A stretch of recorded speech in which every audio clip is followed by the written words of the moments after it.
Story: The Very Hungry Buzzard, Bird and Duck.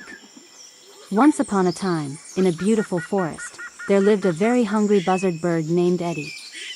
Eddie loved to soar high in the sky and hunt for his favorite meal, juicy worms. He was known as the best worm hunter in the entire forest.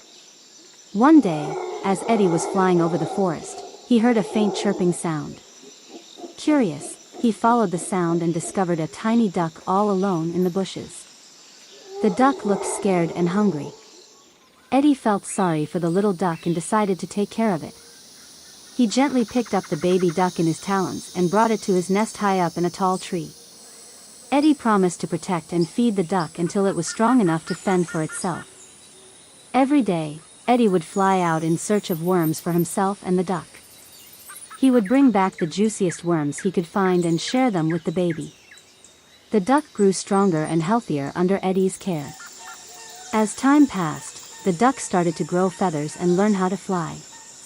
Eddie watched proudly as the duck fluttered its wings and took its first flight around the nest. The bond between Eddie and the duck grew stronger with each passing day. One day, as Eddie and the duck were out hunting for worms, they came across a group of hungry foxes who were eyeing them hungrily. Without hesitation, Eddie spread his wings protectively around the duck and let out a loud screech to scare away the foxes. The foxes, intimidated by Eddie's fierce display, backed off and ran away.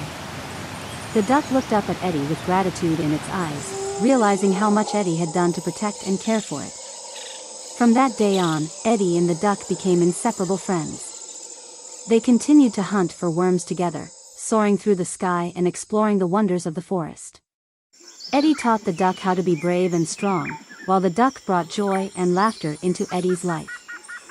And so, the very hungry buzzard bird and the duck lived happily ever after, their friendship shining bright like the sun in the sky.